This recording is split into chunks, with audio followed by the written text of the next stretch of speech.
Hello and welcome to Kismet and the Dark Yogi, brought to you by SourceMovement.com. We're here for people who want to be radically authentic and courageously vulnerable. So whether you're a yoga teacher building a tribe or an entrepreneur running a business, we're here to get your energy and mindset positioned for success. No more stress, no more lack of energy. Lead with full potential. Our intention is to leave the world a better place than we found it and inspire you to do the same. So let's have some fun.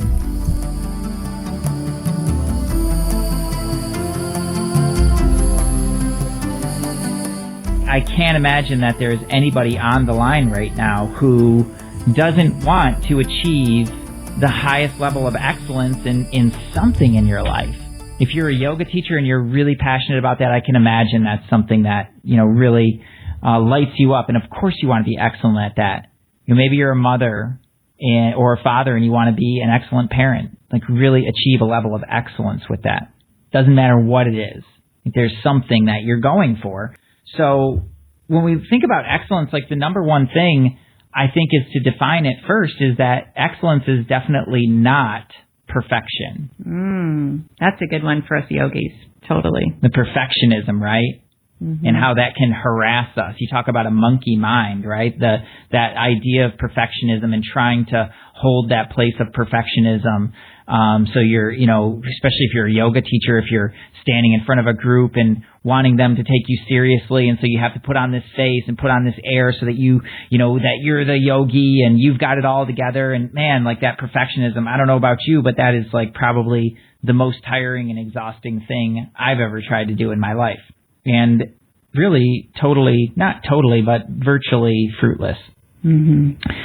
This is something that's shown up for us for a long time. As a musician for many, many years, both of us, perfectionism is something in the music community for sure that just pervades like you wouldn't believe. That is the standard for an orchestral musician. Anything below that, and you're out the door. But it's above that where the real artistry happens. And you can imagine what that does to the human mind. So this is a topic for me that's very near and dear to my heart. And it's really so important to distinguish between the two, is what is excellence and what is perfectionism. They have a very different tone and a very different feel to them. And a very different energy. Very different energy, yeah. I don't know about you. How did that show up for you as a musician? Yeah, some of you know, some of you don't. I was a professional flutist in worldwide major orchestra, and the perfectionism, it was necessary to get a job, because we would do something called an audition. You'd go in and play, and I took so many auditions until I won a job. They call that feedback in yoga. Feedback, yeah, it's the feedbacks, right? But you're behind a screen in the music world. It's very strange. And then once you get the job, studies have shown that an orchestral musician is rated as one of the most stressful jobs, because at any point in time, we're performing in front of our colleagues and in front of our boss. So basically, when we're at work, in rehearsal, or at a concert, the colleagues and the bosses are either listening and judging, like that sounds great, or it doesn't sound great. So it can really kind of mess with the head. And I found that trickled into my world in a place that wasn't so positive, because I would be very hard on myself, and I would hold myself back from my dreams, because I felt if I wasn't perfect at it, I shouldn't go out there and do it. And that is no way to live. And we've worked really hard with some of the yoga teachers that we've trained to not wait for it to be perfect, because it never will, but to go out and connect and come from your highest and best within capacity, because then energetically everything is positive and updrafting and really, really healthy. And it's interesting too, because when it's creative, it's a creative expression when you're in the flow and when you're connected and really authentic and speaking from your heart, and letting yourself be seen. It's ironic that in letting go of the perfectionism, that everything becomes perfect. Absolutely. It's really interesting how that happens. Because otherwise, you hit on a really big thing there of like, well, if I can't do it all, then I just won't do anything. And you get stuck. Yep. And then you're stuck. And then everything shrinks. Everything shrinks. And I don't know about you, but I was out there teaching 15 plus classes a week, hustling all about town. And sooner or later, as things start to shrink, the walls start to tumble in. And it's like before you know it, you're just on autopilot. you're trying so hard to teach like the perfect class and the coolest flow so that everybody will like you and come back to your class and make sure that it all goes just right. And it's like, man, like that's definitely not just a recipe for stress, but really a recipe for self-loathing and all kinds of things that'll just really take us down into a dark place. All the while trying to be the light for your students, right? That's tough. And to toe that line is so incredibly difficult. So knowing what that struggle is like myself, and I know that Kisma knows what that struggle is like in her life too, it's like that's why we do what we do. Mm-hmm. That's what we stand for in the yoga community, is going out there, like being radically authentic and really courageously vulnerable so that you can connect with your students in a way that is so incredibly powerful and so meaningful. Right. And here's the thing that's really beautiful is if you're a yoga practitioner and you go in authentic and, you know, we love this ism, courageously vulnerable into class, and you demonstrate that to others, they will be inspired. If you're a yoga teacher and you're afraid of making a mistake, it's coming from fear and control, and the students feel that. It's okay to make a mistake. I'm not saying go in unprepared by any means, but if we make a mistake, we're showing that we're human and we're vulnerable. And if we can like have a little laugh over it or whatever, the students love it. They love knowing that there's another energetic being leading the class. And as a practitioner, your fellow students love knowing it's just an authentic, energetic being that they're practicing next to. And when we can take that out of our practice and take it home to our families and friends and jobs, it's a win-win all the way around. Yeah, absolutely. And I think for me, one of the biggest things that starts to stand in the way of this and really take people down is the avoiding of it. Just avoiding your own excellence. Right. Discounting your greatness. Being afraid of it. And it's not, look, I hope you don't take it the wrong way. It's not like a lovey-dovey thing like I'm okay and you're okay and everybody's perfect and aren't we all wonderful together and let's all just be happy. It's not... It's not about that. But there is something about you that is so incredibly unique and so incredibly powerful. And when you tap into that, that's when everything becomes easy. Your power increases 10 times at least. And not only are you able to express yourself in such a natural and authentic way, but you're able to connect with people and inspire them without saying a word. That's you being you. But it's so easy to look at what everybody else has and what everybody else is doing, and then we start to avoid our own greatness. We start to discount those things that make you so powerful and unique. You know, and it's for the yoga lovers out there. I mean, we know that yoga comes from the word yuj, to reunite, to come back to one, to find our essence, all that stuff. Our essence, our oneness is that beauty and excellence, what is unique about us, and the ability to connect that, but stay interconnected, right? So we have our individuality that's so special and so magical and sparkles, and then we're in alignment with how we are all interconnected. And when you just look at the world and the conditioning that happens to us every day, some of you that have been on our other calls, we talk about the morning rituals and what happens when we get up and we hand our day over to everybody else's bullshit. It's horrible. The news, Twitter, Facebook, emails, phone calls, texting. When we give our day up, we've handed it to everybody else. That when we're in our zone and we're tapping into our uniqueness, when we give ourselves that time of day to really be connected to who we are and share that, it's an amazingly magical sparkle. And isn't that just another way of avoiding? Yeah, all these other distractions. We just get into all these other distractions because it's so entertaining and it's so bright and shiny, and God knows I'd love to see another freaking cute puppy. Or I love to see some celebrity have a disaster because if their life is a mess, then mine isn't so bad. So it's really hard to not watch some of that stuff on Facebook feed or in the grocery store. It's just human nature. This is normal. But we're lifting the bar.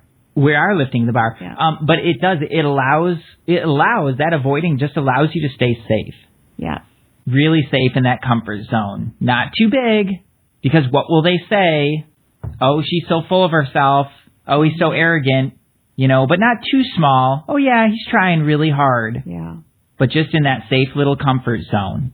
And I don't know about you, but that's where I'm going to pull out the dark yogi and just say that's a bunch of bullshit. And I'm going to call it for what it is. That's really what it is. And you deserve better than that, and you were created as something much, much greater than that. Philosophically, Kisma just talked about it. If you really stand for what yoga is, you stand for unity with the divine. Do you really think that your divine core is limited? Do you really think that your human expression is not worthy? Come on now. Point to ponder. So when you look at it from that perspective, it's also, again, very easy to get into the perfectionism. The absolutes are so safe. I am divine. I am the all. I am the alpha and the omega. And it's really wonderful. And you know what? It's actually accurate. But we don't have a knowing of that. We don't have an experience of it. What we have is the relative world to work in. And that's where excellence differentiates from perfection. Are you perfect? Yes. Do we have an experience for that? Not so much. But what we can do is strive for excellence. And really what that comes down to is having a vision for yourself. Who do you want to be as a yoga teacher? Who do you want to be as a human being? What do you want to create with your life? What is your vision? You must know that. Otherwise, you're a ship without a rudder. And you can imagine what the ocean will do to a ship without a rudder. Tossed and turned every which way, spinning in every direction. No way. You're not going to get where you want to be either. That vision, that clarity of your vision. And I have no opinion on what your vision is. If you want to chime in on our Facebook page and share it, please, by all means. We'd love to talk about that. It's our favorite thing, one of our favorite things to talk about. But you must know what that is. That's what will really help you move in that direction, give you a clarity, a focus, an attention, everything behind it. You must know, you must crystallize that thought. And then all the other thoughts that stand in the way of it, all the other things that keep you small and hold you back, keep you striving for the image of perfection, those are the ones that need to break. Crystallized thoughts all over us, holding us in a pattern, holding us stuck, holding us small. Break those so that you can be who you were born to be. That's what vision is about. That's right. And with that vision, with the clarity, comes energy, comes focus, comes happiness, stress is diminished, excellence arises, because with all of those other thoughts that swim around us, and if you're teaching yoga, you know what I mean, I think. I struggled so much with what does everybody think? Do they like my class? Do I look like a yoga teacher? Do I sound like a yoga teacher? All of these things that take us into a spinning pattern that hold us back from taking that one giant step forward into our truth, our authenticity, and our excellence. And we can let go of all that other stuff, man. It is so amazing and so bright and shiny. And some people around you will start to have issues because as we get clear, as you get clear, and as your vision becomes really crystal clear and your energy brightens, people get a little nervous. And that's okay. You just hold the space of compassion. You hold the space of what's possible for them, but you do not let them derail you because this is your life, this is your vision. And they'll either be like, wow, I want some of that and go with you, or they'll be scared and they won't. And that's okay too. They might join later, right? So there doesn't need to be judging or separation. There just needs to be you on your path. Absolutely. And you stepping into it every day. Not perfection, but striving for excellence, right? There's a reason that you're here. There's something that you want. And whatever that vision is that you're holding for, the question needs to be asked, are you matching energetically? Are you matching in your thoughts and your emotions? Are you aligned in that way to have what you want? Mm-hmm. The simple answer is no, or you'd have it. Mm. And some of you might. Yeah. Yeah, they wouldn't be here if they did. They might. Good chance, but... He's the dark yogi. I'm the dark yogi, man. I'm going to call it like it is. If you really had what you wanted, you'd have no reason to be here. you'd be the enlightened soul. We all want something. It's okay to want that. Totally. It gives us direction in our lives. And I'm just going to call it for like it is so that we can all just be present as human beings. Something's driving us. I want something, right? My wants might be different than your wants. It's okay. It's all good. There's no wrong about it. You know, nobody's right. Nobody's wrong. You want what you want. Awesome. Believe in it. Go get it. That's great.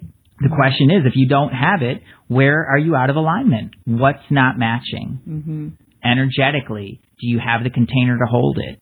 You know, are you in your thoughts clear and focused enough to really dial it in? Have that single pointed focus. In your emotions, do you believe it?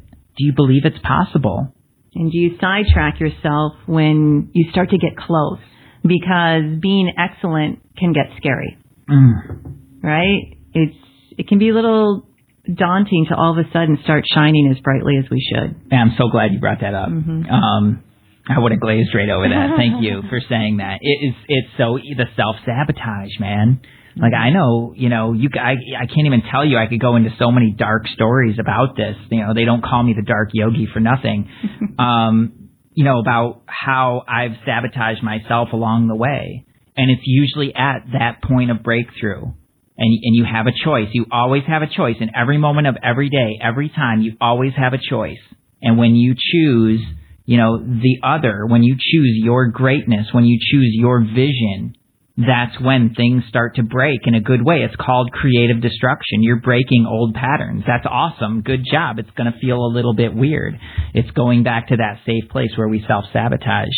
We make ourselves right about the fact that, oh, it was never going to work out anyway. We make ourselves right that, oh, it was never going to last. Bam, right back to self-sabotage. So it's no big thing. It's just looking for energetically, like what's off? What's not matching? So that we can line all of those pieces up. And when you get them all lined up, boom, that's when manifestation happens really, really naturally. But here's the thing. It's the magical thinking, right? And yes, there's magic. Like there really is magic in this. And call me crazy, you know, but I believe in that. But it's not the simplistic, you know, just thinking it and it will happen kind of thing. If you're going for something that you can think and it just happens, you're definitely aiming way too low. You need action. Action. You must do stuff, right? That's karma yoga. That's all that is karma yoga, is just being totally centered on your ideal and then devoting all of your actions. There is the single pointed focus. It's kind of like, for those of you that are parents out there, what do we do for our children? Ooh. Right? The moment they're born, it's like, oh, such love. Of course, then there's attachment, but that's a whole nother call. But what we do to just, you know, help them to be happy and taken care of and healthy, that's so clear to me when I look at one step in front of the other, the actions I took to raise my daughter. Because that's all I wanted, is for her to be as happy and as healthy as possible. And flute playing for me is like, what did I need to do to be that excellent flute player? I had to practice it sometimes 5 hours a day. It's a lot of practice. It's a lot. It's a lot. That's what. And I've said this about at least a few different things in my life. You know, anything that really meant anything to me, whether it was my music or my yoga teaching, or now, you know, the business that we're growing with Source Movement Yoga and all the other things that we're doing. I've said so many times, like, man, if I knew what it would take before I got into this, I don't know if I would have actually taken it up. But that's excellence, everybody. That's the pursuit. So yeah, for sure, it's got to be something that you're passionate about. You have to have that. Otherwise, your fire will burn out. And you've got to believe it. Like, you really do have to have that piece of you that just says yes every day. Yes, yes, yes. Totally. Again and again and again, you have to keep saying yes. It's when you start to say no that you get stuck. When you say no, you start to shrink. You lose your energy behind it. And it's so easy to start to spin from that place. Staying in yes every step of the way, that's the action, right? And then the actions that unfold from there. If it really means that much to you, you know, what are the actions that you're going to take? And that's where this idea of excellence really comes to a focus. So for you, think about whatever your vision is. And if you don't, it's like let's get out of the perfectionism right here. You're like, I don't know, it needs to be perfect, you know, like I don't have it right yet, you know, and you're writing frantically. Look, just come up with something simple. I want to live my life with awareness and with love. Great start. Steal that one if you want. If you've got something equally as simple, go with that, right? If you've been working with us for a while, then and you've done this exercise, you know what your vision is. That's something you have to reconnect with every day. Well, now the next question is really simple. It's like, what's the one thing that you need to be excellent at, truly excellent at, in order to achieve that? One thing, not this is so 5 good. things. And let me just share the reason that you can tell, I hope you can tell we're really passionate about this teaching that we've just received, which is so simple, but so deep, is you heard Nick talk about how we've built our careers. I'm on my 3rd career, and it's been hard work. We don't want it to be as hard for all of you. This is one of our gifts, that we actually went through the struggle to build our businesses, and now we're like, okay, let's get this to be more pointed, more focused, with more grace and ease. Because that's what yogis do so beautifully when they're tapped in to source and when they're coming from an authentic place. It's grace and it's ease. Grace and ease. Doesn't always feel graceful. Doesn't always feel it. So that's why we decided, how do we dial it in to a 1-point start? What's that one thing? One thing, only one, that you can be excellent at. Can I share then what mine is? Yes, absolutely. Just so you know, is like, then when you get excellent at that one thing, yes, there will be another thing. Yeah. But right now, one thing. And let me just share too, for those of you that are familiar with the qualities of a devoted yogi from the Bhagavad Gita, a bhakti yogi, I think there's 36 qualities. Don't quote me on that, but I believe that's it. And the teaching, at least we received from our guru Swami Parthasarathy in India, is you can't have one without having them all. And that is so amazing. Like, we can't have humility without compassion. Or if we're truly stepping into humility, we will have compassion. So when we start to look at that one thing that we need to be excellent at, not only will there be another one, but it'll be so much easier to move into that other one, and there will be a trickle effect that this one point that we start at, where it's just the sword is sharpened so clearly with that oil of devotion, then so many other things start to fall into place. Oh man. And that's the inspiring part. There's 36 qualities of bhakti, I think. There's at least 20 qualities of jnani, the yoga of knowledge. And he goes through all these other things. And you know what? Out of all those things, just freaking pick one. It doesn't matter. Just pick one and be awesome at that. Yeah. And you got it. You got it. Master that, and you will master them all. So let me give an example of a physical, because for those of us that practice yoga or teach yoga, this might help. I spent a lot of time trying to learn a forearm balance. A lot of time. It was hard to get my hips over my head. I'm just telling you, there was fear of having played the flute for years and breaking hands and arms, and I had tight shoulders and all this stuff. So I worked. And for those of you that have done teacher training with us, we're huge fans of Dr. Raymond Long and his Bandha Yoga. I read one thing that all of a sudden just elevated me into the inversion, and that was to give some intention to my index finger. And then there was intention to my thumb. So I could put those together as one thing, because there was a certain position between the index finger and thumb. That one point that I worked on, all of a sudden, the pose just came. And yes, there were so many other things that are part of the pose, but it was that one point where I could take my focus and go, all right here. And then all of a sudden I had, the pronation, the forearms, and then the external rotation, the shoulders, and the heart opening, and all of these other things. But it was that one point. I was like, wow. So in every single pose or in every class, because it'll be the subtle controls that grow. So if it's a pose, what's that one thing? If it's the class, what is the one thing today? Is it your breath? Is it your intention? Is it focus? Is it muscles? Is it bandhas? Whatever it is. So that's the physical direction of it. But when we look at our life, when we look at the philosophy or our focus, our thoughts, our actions, for me, when I was asked this question, I knew the answer right away. And most of you will know the answer for me. The one thing I needed to become excellent at was getting up early and studying.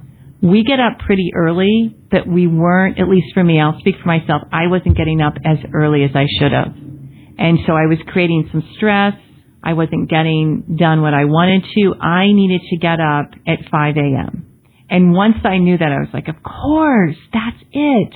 Everything else will start to fall in place. And once I get excellent at that, I can get excellent at my meditation, at my practice, at my study, and then everything, all my duties for our business, and then the relationship and connecting with people, there'll be space for that in taking care of myself. I wanted to be right and adopt my own, but after considerable thought, I decided that was best for me as well. It was like such a brilliant point of leverage, because it helps, gives you that sacred time to set the stage for, I can speak for myself, set the stage for my day. That's going to allow me to meet it with my very best. So I adopted that one as well. Right. You can choose your own. It could be something as simple as, wow, like I'm really needing to come from my heart whenever I speak. I get stuck in my head a lot, so I need to speak from my heart. I need to get excellent at listening. That's a great one. Some people talk, you can't stop a talk, and try and engage people or, be entertaining or whatever it is. It's like when the opposite of that is like, and where your real, probably where your real talent is and where your real gift is expressed is when you're listening to really be present with somebody. For some of you might, just throwing it out there, if it resonates, perhaps you become excellent at looking people in the eyes. Ooh. Really connecting, like deep from your soul through your eyes into their highest self. Powerful. I kind of want to put that one on my list, but one at a time. But yeah, that's a good one. Wow. Okay, good. So whatever it is for you, another one that was coming up for me that I'll just share, my insight with it, and the insight that was given to me was patience for me. And because I like to rush, and because I want it now, and then I start to break things, and it gets to be there's like an anxiety behind it. And so I was kind of toiling with that one for a while, and like, what's that all about, and like how, and I'm like, patience, and they're like, careful. If you ask for patience, you're going to get things that challenge your patience so that you can get really good at patience. Ask for tolerance. Tolerance. If you really want to get excellent at something, get excellent at tolerance. Accepting somebody for exactly who they are in that moment. You think that'll change your relationships? Absolutely. Yeah. So whatever it is for you, we'd love to hear from you. And, just, see what's on your mind, how that hits you. What do you think? What things are coming up for you? Shy group. Shy. It's okay. We don't bite. The Dark Yogi. That name, I don't know. I don't even remember where that name came from. Someone called you that. I probably made one too many off-color jokes in my yoga class and made fun. I used to make fun of the yoga community more too. That's probably where that came from. Yeah. While we're waiting, and just pop in with your question anytime. Back to the practice of yoga, that point of excellence. Nick mentioned tolerance. I've thrown the word out, compassion. I mean, all of those things to bring to our practice. So for some of us, we might just be new to practice. Others, we've been practicing for years and we're trying not to be burned out. This is a great idea to use. Like, what is this one thing I can enter my practice with to revive it, to bring it back? Maybe the one thing is just to commit to sun salutations, A's and B's. Maybe the one thing is to go, I'm going to go upside down today, even though I've never done it. I'm going to try. But to then not expect perfection, right? Because what's the point? If we're always going to expect perfection, we won't reach excellence like we really should. If it's not in your physical practice, in your spiritual practice, what's the one thing? Maybe it's walking and chanting. I do that with our dog. I walk and I'll chant And it's a lot of fun. You chant with the dog? I chant with the dog. Why do I not know this? I don't know. Oh. Leonard. That's why Leonard's been all blissed out. It comes out all blissed. We've got a question. All right, we got a question here. Work. Quick. There you are. Hey, Nicole. Hey, Dick. Hey, Kizma. Hello, dear. What's up? What's on your mind? Hi, everyone. Well, it was just hitting home, and I apologize. I sound like Rudolph right now. I got a little cold that I'm trying to get rid of. So I apologize, but, Clarice, I'm flying. Okay. Anyway, so I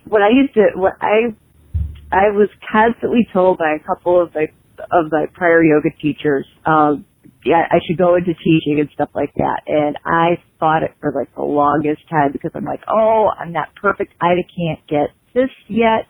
I can't do crow pose yet. How could I even teach a class if I can't do a crow pose and all that stuff? And it was just, it was excuses. It really was excuses to not get into the yes, to stay out of the yes, to stay in the no. And that perfection just really, it's like the worst kind because you think it's going to like make you like put that fire in your belly and make you do something, but it's not, but it's hard to stop that cycle, Yeah. How would you guys recommend really getting into stopping that downdraft, that cycle? Because I know I've like, I get into it at times myself, and after you start reading and going, just like getting to know yourself, you can get yourself out of it, but I think it's hard for a lot of folks, and I think sometimes we have those energy stickers. So is there like something you guys could recommend to all of us on the other end, something that could be like, hey, if you want to stop the downdraft in its tracks so that you can have that moment of clarity to like think it out, what would be like the one thing we could do? That is an awesome question. Beautiful. Okay, I'm going to leave you unmuted for a little bit too, so that if you have anything, just chime in with me. We can have a conversation. I've got a bunch of ideas, and I'll approach it on a couple of layers. So if we look at just the question in general of like, what can I do to pull myself out of that kind of perfectionist style of thinking, and get myself back into this? Right? That's mainly your question, right? Did I hear you correctly? Yes. Okay, good.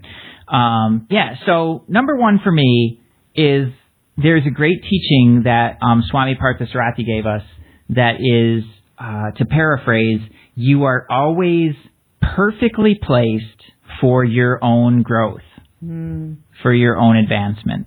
And that simple understanding for me just simply gives me permission to be where I'm at and say like, okay, objectively I can look around and say, this isn't exactly what I wanted. Cool. What's next? Right? So I can stay in action. Because otherwise you get stuck in your head and you start to play that whole game, and then you get out of action, you get out of your body into your head, and then you're out of action, and so you get stuck. Does that make sense? Yes. So just having permission to be present and be like, okay, here's my results. This is not exactly what I wanted. So what's next? And as Siobhan loves to say, chop, chop, wiki, wiki, like get to it. So that little piece of just giving yourself permission to be there, one, is really, really big. And that's his teaching behind it. No matter where you are, no matter what you think, no matter how dark or how whatever it is, you are always perfectly placed. And the other part of that teaching for me is like, okay, what's the opportunity? There's something that's, okay, something's not matching up here. What's the opportunity? In every problem, some people see problems, some people see opportunities. Typically, we have been trained to see problems and obstacles.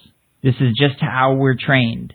Always see the problem. And what's the first thing that you do when you look at the problem? You try to figure out the problem. Well, where does that leave you? Stuck in the problem. You're totally stuck in the problem. So you have to look outside of the problem and really look at what the opportunity is here. What's showing up? So Lord Ganesh. And then you can see the solutions. Yeah. Exactly. Yeah, that makes sense. Exactly. So then you can start to see solutions. You can start to get creative, and you can just try something different. Because if you stay in your head trying to figure out the problem, you're kind of stuck back in that perfectionist kind of mindset of like, I'm going to get it right. and it keeps you out of action. When you're out of that and you can kind of look at it and see some of the opportunities, then you can just start to try something. People look at it as failure. It's not failure. Like, failure and success aren't different. They're the same thing. They're just flip sides of the coin. So then you can go try something different, get back into action, get a different result, and then decide from that point, did it work? Did it get me closer? Yes. Awesome. Good job. And then you can keep going and going from there. Lord Ganesha is a great example of that. He's not they call him the remover of all obstacles, right? And a lot of times in our world, in the problem-minded world, it's like, I'm going to solve that problem. I'm going to smash that obstacle. But that's not the way that Lord Ganesha works. He'll find a creative solution. If you hate your job, he'll open up another opportunity for you. If you're too short-sighted to see that that's the answer to your prayer, you won't take action on it, and then you'll stay in the problem. Yeah. But if you're like, oh my gosh, if you stay open to possibility, then, you have the opportunity. So all this is a really long way of saying it's about process. And for me, mindset-wise, it's always just being present, looking for opportunities so that I can stay in the process. True excellence. And then daily introspection at the end of the day to just kind of see, like, where did I go off? Yeah. I love that. And also sometimes in the moment, we will mask whatever's going on with a little drama, a little suffering, because that's what society has taught us. And there's a lot of addicts to drama and even suffering, sadly. So it's a question to ourselves. It's a very basic question. It's like, do I want to suffer like this? Do I want to be stuck? Do I want to be attached to this feeling that I have to be perfect? No. So it just comes to that very single point of awareness at every moment, every time. And that's kind of a cool idea. I'm just thinking, gee, what's that one thing I could be excellent at? Awareness is an awesome place to start. Yeah. And awareness itself can become an addiction, though. Like, what do you become aware of? It has to be linked to choice. It has to be linked to action. Mm-hmm. So that is a good one, though, because that's what the introspection exercise at the end of the day does. For anybody that's in our tribe, there's an exercise that's up there on introspection. If you're not, drop us a message. Mm-hmm. Introspection allows you to look back on your day objectively and see those patterns, so that in the moment it generates awareness. You become more attuned to generate awareness of those moments. Like, exactly what it feels like when you slip into perfectionism. I know that you know that feeling as well as I do, and I'm pretty sure everybody on this call knows that feeling. Yeah. So it's got a certain tone to it. It's got a certain texture. Right? It has a certain energy. And when you feel that come up, there's the awareness piece. Now, it happens so fast that it can send us spinning before we know what happened. It's just boom, boom, boom. Then you're in the drama, blame, conflict, suffering, whatever it is. But so it's, but the sooner that we can see that, see where it comes from, and then boom, is just stop it right in its tracks there, redirect it. That's all that much less time and energy that we waste in suffering. So that process of introspection gives you the opportunity to shorten that cycle so that it becomes a non-cycle. Mm-hmm. Right? Eventually, that's where it leads. It's just so fast that you don't even notice it. Mm-hmm. But in the meantime, hey, maybe you would have got stuck in that for a week, and now it's only a day. Yeah, that's freaking phenomenal. Mm-hmm. Mm-hmm. So progress, little process, yeah. Yeah, love it. Thanks, Nicole. That's awesome. You're welcome. Thanks, guys. Yeah. There's a lot there. I mean, even if it's just a share of like, hey, this is where I get stuck in perfectionism. Like, that's why we're here. Mm-hmm. Sometimes just owning it's the biggest thing. Or, wow, I just have no idea what my vision might be. Creating a vision can be so exciting. And again, it doesn't have to be massive and huge, or it can be. But some of us, it might simply be, I'm going to get through this week with compassion and kindness. Every conversation I have with my partner or spouse or my children or my friends, I'm going to come from my full potential self, just meaning my highest self. Here's a great one for vision. I'm going to hold the space for what's possible. Just start somewhere that you can see how magically it can really influence your life in a positive way. And then let it grow and expand and write about it. One of the most fun things in the world is to write about your vision and all the shapes and sizes and colors and people that you see in your vision and what you're doing, and see yourself and write yourself in the vision. Just really, really go for it. Put it on paper, crystallize it, read it. Right? We were talking about those crystallized thoughts and words. It's big when we voice what we want to create in our life. And usually to create that, we need excellence. And for excellence, we can have it start with that one thing. One thing. Why just one? Mm-hmm. Because it's look, there's so many things to distract us. And it's so easy to get stuck in all these other things and feel like you have to do it all. It's so easy to get stuck in the information game. I need to know more, right? This is why people go to so many yoga teacher trainings, and it just trips me out. I asked somebody recently, they told me, I'm going to go do this thing, and I'm so excited for this training and everything. I'm like, awesome, really cool. What's the thing that you most hope to get out of it? Oh, well, I just feel like I don't know enough.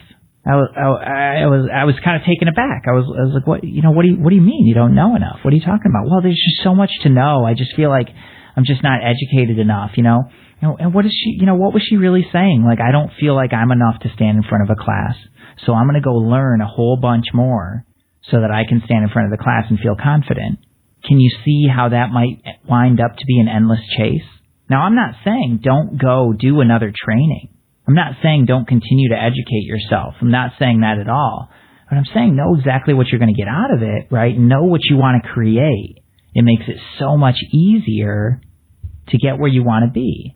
That's exactly why we created Shiva Shakti Effect. Let's use what you have so that you can get to the next place, right? Really get centered and focused and know exactly what you want to create with that as best as you can, and then go to the next place. That information thing is something that really takes people into the perfectionism. If I know enough, then I'll have it. I'll be confident enough. Whatever it is that you're looking for. That's a place where people really look for it, is in information. Yeah. You know enough right now. I guarantee it. Perfect. Love it. You know enough. It's how you use what you have. And that's the treasures inside of you, where we talk about your excellence, we talk about your greatness. Those treasures are not outside of you. It's about pulling those out of yourself and really owning who you are. And nobody but nobody can bring you down from there. To trust yourself to know, oh man, this person's trying to take me down. Or my brightness is really making that person feel a little insecure. They're trying to bring me down to their level. Don't you dare.